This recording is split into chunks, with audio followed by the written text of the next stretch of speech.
날씨가 완연히 좋아지고 있습니다. 공부하기 힘든 계절이 찾아오고 있는 것 같아요. 지난 주일에 주일 저녁 예배 때 또 중간고사라는 어려운 시험을 준비하면서 또 성경 퀴즈 대회까지 최선을 다해서 준비해서 나가서 함께했던 우리 청소년부 친구들 수고 많았습니다. 결과는 하나님께서 그 과정을 또 기쁘게 받으시니까 결과는 우리가 수고하고 애쓴 것에 대해서 하나님께서 허락하시는 것이기 때문에 그 이후의 과정들은 맡기고 가는 거고요. 감사한 것은 또 우리 친구들이 포기하지 않고 함께 했다는 것이 너무 감사하고, 또 더하여 감사한 것은 또 우리 김미연 선생님께서 1등을 하셨다는 사실이 감사하죠. 한 문제도 안 틀리셨습니다. 한 문제도. 근데 이제 그 과정에서 얘기를 들어보니까 선생님께서 잠 못 드는 밤을 계속 보내고 계셨어요. 그러니까 어디가 아프시거나 이런 건 아니고 이제 그 연령대가 되시면 찾아오는 그 힘든 시간들이 있어요. 갱년기라고 하죠. 사춘기도 이긴다는 갱년기. 그 시간에 잠 못 드는 밤이 올 때마다 모든 사람들이 다 그러지 않습니다.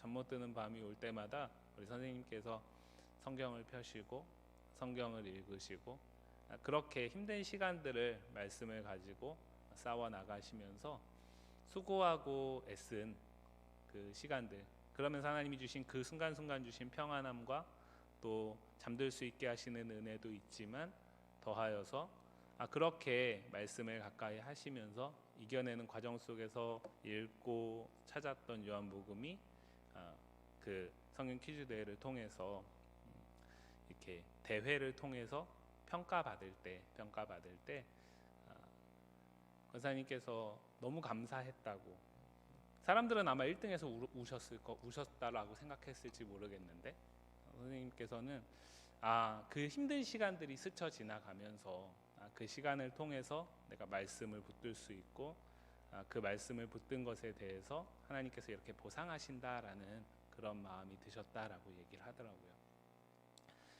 모두가 다 그렇지 않습니다. 갱년기 때 상당히 많은 사람들은 가족들하고 관계가 무너지기도 하고 그 전에 전혀 상상하지도 못했던 행동들을 저지르기도 합니다. 그래서 우리 엄마, 내 아내가 맞나라고 착각할 만큼 전혀 다른 사람으로 나타나기도 합니다. 그리고 그 가운데서 분노가 조절되지 않는 분들도 계시고 그로 인해서 주변 사람들하고 관계가 막 어그러지기도 합니다. 오죽하면 사춘기를 이긴다 그러겠어요. 그런데 그 가운데서 말씀 속에서 힘을 찾고 위로를 얻을 수 있는 것이 하나님의 은혜인 거죠. 하나님께서 우리에게 말씀을 두셨는데 그 말씀을 모든 사람들이 당연히 찾고 그 말씀 속에서 위로를 받고 평안을 얻고 그 가운데서 힘을 얻고 능력을 얻게 되면 모든 사람들이 마치 공식처럼 투입을 하니까 산출이 되는 결과가 나오게 되면 너무나 좋겠는데 실제로 그렇지 않다라는 거죠. 하나님께서 오늘 우리가 함께 보는 말씀 속에서 과거에 어떤 언약을 맺었다라고 얘기를 합니다. 이스라엘 백성과 과거에 어떤 언약을 맺었는데 그 언약은 돌판에 새겨진 언약이었다라고 얘기를 하고 있어요. 오늘 말씀 32절 말씀을 보시면 내가 그들의 조상들의 손을 잡고 애굽 땅에서 인도하여 내던 날에 맺은 것이 있다라는 거죠. 그런데 지금 이 말씀 예레미야 말씀에서 새롭게 맺을 이 언약, 새 언약이라고 하죠. 이 언약은 그것과는 다르다, 같지 않다라고 얘기를 하고 있어요. 그 언약은 무엇인가요? 그 과거에 맺었던 언약은 이런 겁니다. 여러분들 결혼식 가보셨어요? 나중에 다 결혼하실 거죠, 그죠? 그럼 결혼식을 하게 되면 그 결혼식 안에서 신랑과 신부가 주례 목사님이나 주례하시는 분 앞에서 서약을 합니다. 신랑은 신부에게 이러한 신랑이 되겠다, 신부는 신랑에게 이러한 신부가 되겠다라는 서약을 해요. 그러면은 그 서약이 모든 회중들 앞에서 이렇게 공증이 되는 거잖아요. 그러면 그 이후에 그 결혼 관계가 잘 유지되기 위해서는 무엇이 필요할까요? 신랑은 신랑대로 신부는 신부대로 자신들이 한 서약을 충실하게 지켜나가는 책임감이 필요한 거죠. 신랑은 신실하게 지켜나가는데 신부는 그 언약을 다 잊어버려요. 전혀 생각하지 않습니다. 개의치 않습니다. 또 그 반대 경우가 된다면 그 혼인 관계가 유지될 수 있을까요? 어렵습니다. 그래서 수없이 많은 현대사회의 가정들이 불붙는 사랑으로 시작해서 결혼으로 골인하지만 그 이후에 현실 가운데서 그 서약을 놓게 되고 깨지게 되는 거예요. 하나님께서 이스라엘 백성과 과거에 맺었던 언약은 그런 것입니다. 하나님께서 모세를 불러가지고요 돌판에다가 새겨줬습니다. 우리가 잘 알고 있는 십계명이죠. 그리고 조금 더 나아가면 율법이라고 할 수 있어요. 그 언약은 이런 것이었어요. 나는 너희에게 신랑이 될 것이다. 너희는 나의 신부가 되어야 된다. 그리고 서약서 같은 겁니다. 하나님께서 신랑으로서 이스라엘에게 그렇게 충실하게 그 언약을 지켜나가시고, 그리고 신부되는 이스라엘이 그 언약을 신랑된 하나님께 충실하게 지켜나갈 때에만 유지될 수 있는 거예요. 그런데 하나님은 신실하신 분이시기 때문에 그 언약을 잘 기억하시고 지켜나가시는데, 신부인 이스라엘은 그 언약을 기억하지 못합니다. 잊어버립니다. 그래서 이 관계가 파탄나게 돼요. 그러면 세상에서는 어떻죠? 가정법원 가가지고 도장 찍고 합의하에 이혼을 한 다음에 두 번 다시 보지 않습니다. 물론 요즘에 어떤 프로에서는 이혼한 사람들이 다시 만나가지고 그때 왜 그랬는지를 막 돌아보면서 하는 프로도 있지만, 그거는 예능이에요. 예능. 연출된 겁니다. 실제 현실 속에서는 두 번 다시 보지 않을 확률이 높습니다. 그런데 하나님은 이 관계를 포기하지 않으세요. 그래서 오늘 내가 과거에 너희와 맺었던 그 언약과는 다른 새 언약을 맺을 것이다 라는 얘기를 하는 거죠. 구약 성경에서 호세아라는 선지자가 있어요. 호세아라는 선지자에게 고멜이라는 아내가 있습니다. 그런데 그 고멜이라는 아내는 호세아가 막 불붙게 사랑했던 아내가 아닙니다. 하나님께서 호세아를 선지자로 부른 다음에 저 고멜이라는 여인을 너의 아내로 맞으라고 얘기했어요. 그런데 이 고멜이라는 여인은 창기였습니다. 그러니까 한 사람의 남편을 섬기고 그 안에서 관계를 지켜나가기, 유지하기에는 근본적으로 불가능한 사람입니다. 그런데 하나님께서 그 사람을 아내로 맞으라고 호세아에게 명하신 거예요. 호세아가 즐겁지는 않지만 아내로 맞았죠. 그리고 혼인의 관계를 유지해 나갑니다. 그런데 어느 날 보니까 아내가 집에 없는 거예요. 그 과거의 버릇을 따라서 나간 겁니다. 그러면은 남편인 호세아 입장에서 그 아내를 어떻게 하는 것이 일반적인가요? 비난하고 최종적으로는 포기해버리는 게 일반적이죠. 그런데 하나님이 그 호세아에게 뭐라고 얘기하시냐면 가서 다시 데리고 오라고 얘기를 해요. 그런 과정들을 거치면서 한 명 아이들을 낳습니다. 그게 하나님의 이스라엘을 향한 마음이라고 얘기하세요. 그러한 이스라엘을 향해서 하나님이 여전히 포기하지 않는다라는 증거로 새 언약을 맺으시는 거예요. 그런데 이 새 언약은 이전 것과 뭐가 다르냐면, 이전엔 이런 거였잖아요. 서약을 같이 했고 서약의 신랑과 신부의 관계 속에서 서로가 이 언약 가운데 충실할 때에, 서로가 이 언약을 귀하게 여길 때에, 그리고 그것을 지켜나갈 때에 유지될 수 있는 거예요. 그런데 오랜 시간이 지나면서 그게 불가능하다라는 게 판명이 났어요. 그러고 나니까 이 새 언약은 하나님이 이제 돌판에 새기지 않고 너희의 마음에 새기겠다. 그리고 너희가 스스로 기억하여 지키게 하는 것이 아니라 내가 그것을 기억하여 지킬 수 있도록 하겠다라고 얘기를 하는 거죠. 그러면은 이 새 언약 가운데 이스라엘이 할 일은 뭐밖에 없습니까? 그 언약의 한편에 서 있는 것으로 충분하다라는 거죠. 아까 말씀드렸던 호세아가 고멜과의 그 부부 관계 속에서 깨지지 않을 수 있었던 이유는 무엇이냐면, 호세아가 고멜을 포기하지 않게 하나님께서 만드셨기 때문에 그래요. 그 그림을 가지고 하나님이 이스라엘을 절대로 포기하지 않겠다라고 얘기하는 게 새 언약이에요. 자, 그런데 하나님께서 그러면 신랑이 신부를 포기하지 않고 내가 지키겠다라는 의지만 가지고서 이 관계가 유지될 수 있을까요? 불가능합니다. 왜냐하면 신랑이 신부를 아무리 사랑해도 순간순간 신부의 과거가 생각이 나거든요. 순간순간 그 언약에 충실하지 못했던 신부의 불편한 모습들이 생각이 나요. 그리고 그런 모습들이 어느 순간에 이렇게 오버랩되면서 그로 인해서 의심하게 되거든요. 그리고 나중엔 자기가 내가 이만큼 했는데 어떻게 이럴 수 있어라는 또 다른 생각이 또다시 들게 돼요. 그래서 그것만으로는 불충분해요. 그래서 오늘 새 언약을 맺으시는 하나님께서 34절 말씀에서 이런 말씀을 하시는 거죠. 34절 말씀 한번 다시 읽어볼까요? 그들이 다시는 각기 이웃과 형제를 가르쳐 이르기를 너는 여호와를 알라 하지 아니하리니 이는 작은 자로부터 큰 자까지 다 나를 알기 때문이라.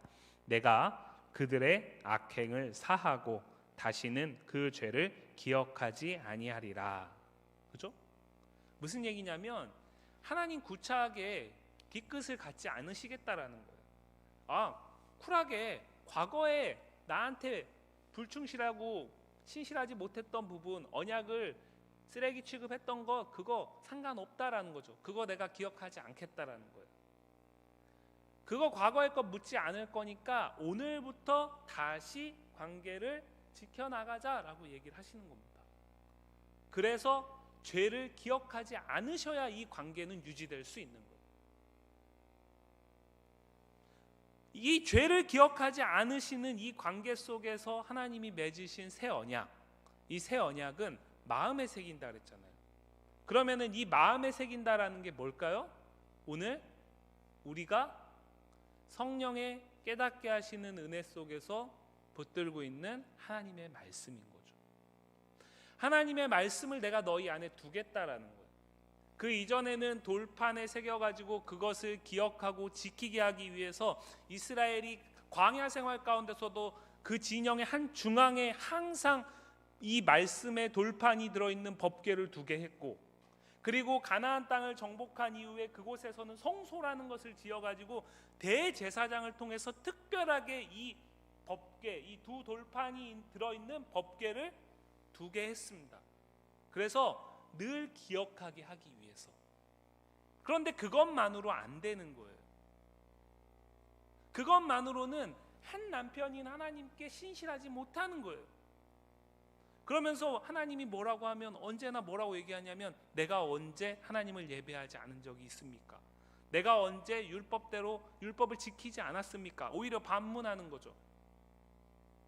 하나님이 분노하셔도 할 말이 없는 상황입니다. 그런데 하나님이 그 가운데서 방법을 바꾸시는 거예요.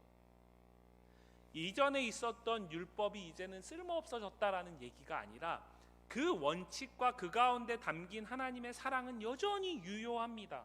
그런데 이 사랑을 도저히 받아들일 수 있는 자격이 이스라엘에게 없으니까 이제는 그 자격조차 묻지 않으시겠다라는 거예요. 그래서 하나님이 새 언약을 맺자라고 얘기를 하시는 겁니다. 오늘 설교 제목이 내가 새 언약을 맺으리라잖아요. 너와 내가 함께 새 언약을 맺자라고 얘기하지 않습니다. 이전까지는 야 우리 서로 이렇게 이 율법을 함께 지켜나가면서 우리의 관계를 하나님 나라와 하나님 나라 백성으로서 함께 살아보자 라고 얘기를 하셨다면, 이제 이 말씀 속에선 새 언약 이후에는 나는 너희에게 하나도 요구하지 않겠다. 언약을 시작하는 것도 나고 언약을 지켜나가는 것도 나고 언약을 완성하는 것도 나다. 너희는 그냥 그 언약의 당사자로서 있기만 해라 라고 얘기를 합니다. 왜요? 그만큼 하나님이 이스라엘을 사랑하시기 때문에. 도저히 사랑받기에 부족하고 자격이 없어 보이는 이스라엘임에도 불구하고 하나님이 그들을 여전히 사랑하시기 때문에, 왜냐하면 그들을 택했을 때부터 이들을 사랑할 만한 이유가 하나님께 있어서 사랑한 게 아닙니다. 하나님이 이스라엘을 택할 때부터 이스라엘은 착각해요. 지금도 하나님이 그들을 택할 만한 분명한 이유가 있다. 그리고 이스라엘 외에 다른 나라는 하나님의 버림받을 만한 분명한 이유가 있다. 그렇기 때문에 자신들은 특별하다라고 생각해요. 그런데 성경은 어디에서도 하나님이 이스라엘을 택할 만한 이유가 있다라고 얘기하지 않아요. 그들이 예뻤기 때문에, 그들이 더 예배를 잘 드려서, 그들이 더 하나님의 말씀을 잘 지켰기 때문이 아닙니다. 그것이 있기 전부터 하나님께서 이스라엘을 택하신 거예요. 뭐 때문에요? 사랑하셨기 때문에. 조건이 없는 겁니다. 조건이 없이 시작하셨기 때문에 그 조건이 무너진다 그래서 하나님이 포기할 수 없는 거예요. 하나님은 한 번 계획하신 걸 반드시 이루시는 분이시거든요. 우리와는 다르게. 그렇기 때문에 이 언약을 다시 갱신하시는 겁니다. 그리고 이 새 언약은 우리가 알고 있듯이 예수 그리스도의 십자가의 은혜로 우리에게 주어진 거예요. 왜요? 그 십자가가 뭐를 가능하게 합니까? 이전에 죽을 수밖에 없는 죄인이었던 모든 인류가 더 이상 하나님이 그 죄를 보지 않으시겠다라는 선언이거든요. 너희의 죄는 십자가에서 죄 없으신 예수님께서 다 치렀기 때문에 내가 징역 1년을 받았습니다. 징역 1년을 재판장에서 받아가지고 1년 동안 감옥 생활을 하고 나오면 사람들은 과거에 어떤 죄 이력이 있다라고 손가락질할 수 있지만 그 사람은 더 이상 법적으로 죄인이 아닙니다. 대가를 치렀기 때문에. 십자가는 그런 의미인 거예요. 하나님은 우리가 깨끗해졌기 때문에 너희는 죄인이 아니다라고 얘기를 하지 않습니다. 너희는 스스로 절대로 깨끗해질 수 없다.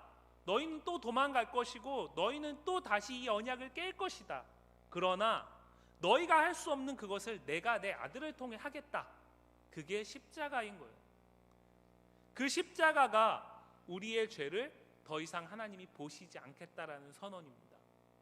그리고 이 새 언약 가운데 우리의 마음에 새긴 것이 아까 말씀드렸듯이 말씀이죠. 그러면은 이 말씀을 우리가 스스로 지키라고 얘기하지 않는다라고 말씀드렸어요. 그러면 이 말씀을 우리는 어떻게 지킬 수 있을까요? 성령이 우리와 함께 하시면서 이 말씀을 순간순간 기억나게 하시고 생각나게 하시고 깨닫게 하시고 이 말씀에 순종할 수 있는 능력까지 돕기 때문에 가능한 겁니다. 오늘 우리가 함께 예배할 수 있는 것, 이 새 언약에 허락하신 은혜 때문인 거예요. 이 새 언약의 실체가 예수 그리스도고 이 새 언약의 공동체가 교회입니다.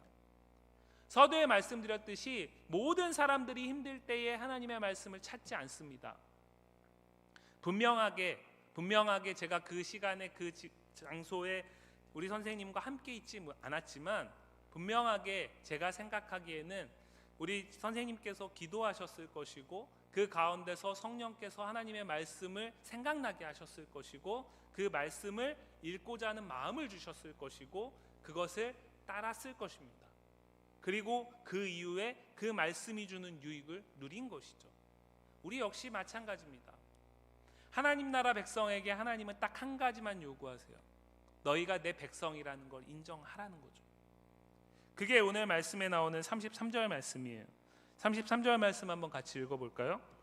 그러나 그날 후에 내가 이스라엘 집과 맺을 언약은 이러하니 곧 내가 나의 법을 그들의 속에 두며 그들의 마음에 기록하여 나는 그들의 하나님이 되고 그들은 내 백성이 될 것이라. 여호와의 말씀이니라. 그죠? 하나님이 이들에게 요구하시는 건 딱 하나예요. 언약 내가 너희에게 직접적으로 내가 주도적으로 맺을 것이고 너희가 자격이 없지만 나는 너희의 마음속에 내 말씀을 둘 거야. 그리고 그것을 기억나게 하는 것도 내가 할 거야. 그것을 지키게 하는 것도 내가 할 거야. 그러니까 너희는 딱 하나만 알라는 거예요. 나는 너희의 하나님이라는 거예요. 그리고 너희는 변함없는 내 백성이라는 거죠. 사랑하는 우리 청소년부 친구들, 여러분들 우리가 살아가면서 순간순간 보이지 않는 하나님, 그 하나님 나라가 우리 가운데 시작되고 오늘도 이루어지고 있다라는 것, 그리고 그 하나님 나라의 백성으로 산다라는 것이 너무나 부담스럽기도 하고 너무나 막연할 수도 있을 것 같아요. 그런데 오늘 말씀은 뭐라고 얘기합니까? 그 모든 것 하나님이 하시겠다라는 거예요. 그럼 우리는 뭐만 하면 되는 거예요? 내가 그 나라의 백성으로 부름받았다라는 사실만 인정하라는 거죠. 내가 그 나라의 백성으로 부름받았다라는 사실만 인정하라는 거예요. 그러면 그 나라의 백성인 내게 하나님께서 내 마음속에 말씀을 두실 것이고, 그 말씀을 통해서 그리스도를 만나게 하실 것이고, 그 말씀을 성령께서 깨닫게 하실 것이고, 그 말씀을 성령께서 순종할 수 있도록, 그 말씀대로 살아갈 수 있도록, 그렇게 하나님 나라를 이루어갈 수 있도록 도우시겠다라고 말씀하시는 거예요. 우리가 할 수 있는 건 아무것도 없으니까요. 세상에 어떤 사람이 이렇게 일합니까? 세상에 어떤 사람이 내가 이만큼도 그를 돕지 않고 그에게 유익이 없는데 나에게 모든 것을 쏟아붓습니까? 우리 부모님도 그렇게 못합니다. 여러분들이 너무나 사랑하고 여러분들을 너무나 사랑하시는 부모님도 아무것도 내게 유익이 없고 오히려 내게 날 불편하게만 하고 날 힘들게만 하고 날 고통스럽게만 하는데도 그 사랑을 포기하지 않는 존재는 세상에 없습니다. 그런데 하나님은 그걸 하세요. 왜요? 우리를 너무나 사랑하시니까요. 우리를 너무나 사랑하시기 때문에 아무 자격이 없지만 여전히 우리를 붙드시는 거예요. 우리의 소망은 여기에 있어요. 오늘 이 새 언약은 언제 주어진 것이냐면, 예레미야라는 이 선지자는 유다가 하나님 앞에 거룩한 신부로서 도저히 살 수 없다라는 것이 증명되어서 하나님이 그 신부인 유다를 이제는 심판하겠다라는 선언이 주어졌고, 그래서 그 가운데서 선지자가 눈물을 흘리면서도 이 사실을 전할 수밖에 없었던 그 상황 가운데서 주신 약속이에요. 끝이 아니라는 거예요. 세상에서는 파국으로 끝나고 두 번 다시 안 볼 남남이지만 하나님은 그렇지 않으시다라는 거예요. 하나님은 다시 시작하기 위해서 나는 너희에게 눈물을 머금고 심판한다라는 거죠. 그렇지 않고서는 도저히 이 언약을 다시 이어갈 수 없기 때문에, 바라기는 이 멈추지 않는 하나님의 사랑이, 이 영원하고 다함이 없는 하나님의 놀라우신 사랑이 여러분들을 감싸기를 소망합니다. 중간고사가 끝났잖아요. 여러분들이 수고하고 애쓴 것에 합당한 결과를 얻은 친구들도 있을 거예요. 그러나 그렇지 않은 친구들이 더 많을 겁니다. 앞으로 다가올 시험에 대한 말로 다 할 수 없는 부담감을 가지고 있는 친구들도 있을 겁니다. 어떤 친구들은 그 시험 기간 동안 불안해서 잠도 자지 못하고 염려하고 먹는 것도 어려워져서 극심한 고통 가운데서 시간을 보내는 게 정말 죽음과 같았을 친구들도 있을 겁니다. 그러나 그 모든 것들이 나를 불안하게 하고 나를 염려하게 하고 나의 근심을 더해 가지만, 그럼에도 불구하고 하나님은 여전히 여러분들을 사랑하세요. 그 사랑이 우리에게 예수 그리스도로 다가온 거예요. 여러분들 그 예수님을 믿으시잖아요. 믿기 때문에 우리는 그 사랑 안에 여전히 머물러 있는 거예요. 우리에게 예수님을 보내주신 그 하나님은 우리 한 사람 한 사람을 부르셨어요. 성도로 부르셨습니다. 그리고 그 성도로서 하나님 나라의 백성으로서 부르셔서 오늘도 우리를 사랑 안에서 함께하고 계십니다. 이것이 우리에게 유일한 소망입니다. 바라기는 이 소망 안에서 오늘의 현실의 어려움과 현실의 힘듦을 이겨낼 수 있기를 소망합니다. 위로를 얻으시길 원하고 다시 일어날 수 있기를 간절히 축복합니다.